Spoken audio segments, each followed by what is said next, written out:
रात के तकरीबन 12 बज रहे थे तथा वो काफ़ी थक भी गया था। वो किसी घर या होटल की तलाश में था जहाँ पे वो रात काट सके। वैसे भी उस सुनसान और जंगलनुमा माहौल में रात में भटकना खतरे से खाली नहीं था। तो इन्हीं सब बातों को सोचते हुए वो चला जा रहा था कि तभी उसे एक होटल दिखा। वो तेज़ी से होटल के अंदर गया और एक रात के लिए उसने कमरा मांगा। उस होटल में 2 कमरों को छोड़ के बाकी सारे कमरे भरे हुए थे एंड उन्हीं में से एक कमरा उसे मिल गया। वो अपने कमरे में गया और थोड़ा फ्रेश होने के बाद बिस्तर पे सोने चला गया।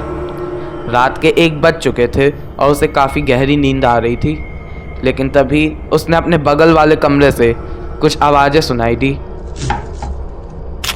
जिसको सुन के उसे काफ़ी असहज महसूस होता है।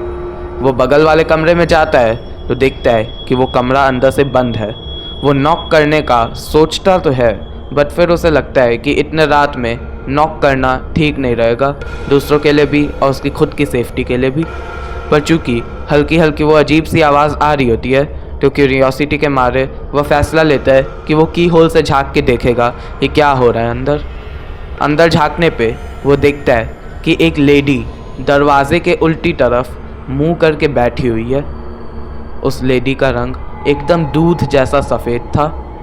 उसको थोड़ा अजीब सा लगता है, पर फिर वो वापस सोने चला जाता है उसको इग्नोर करके। 2 घंटे बाद उसकी फिर से एक अजीब सी आवाज़ से नींद खुल जाती है एंड वो आवाज़ बगल वाले कमरे से ही आ रही होती है। वो गुस्से में उस कमरे के बाहर जाता है और डोर खटखटाता है, पर उसे कोई रिस्पॉन्स नहीं मिलता। उसका गुस्सा बढ़ जाता है और वो वापस की होल से झांकता है कि अंदर आखिर चल क्या रहा है। इस बार उसे खूनी लाल रंग दिखाई देता है और कुछ नहीं, बस उसने झांका और खूनी लाल रंग। वो थोड़ा सा चौंक जाता है और फिर गुस्से में होटल मैनेजर के पास जाके शिकायत करता है कि क्या हो रहा है मेरे साथ, मेरे रूम के बगल से आवाज़ आ रही है ये वो।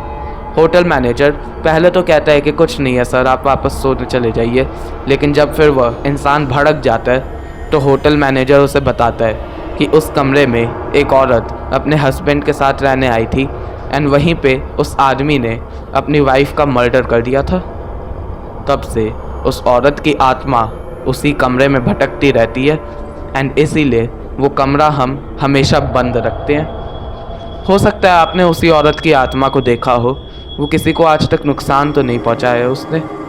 वैसे भी उस औरत को एक बीमारी थी जिससे आप उसको पहचान सकते हैं कि उसका पूरा शरीर दूध जैसा सफ़ेद था और आंखें खूनी लाल जैसी लाल।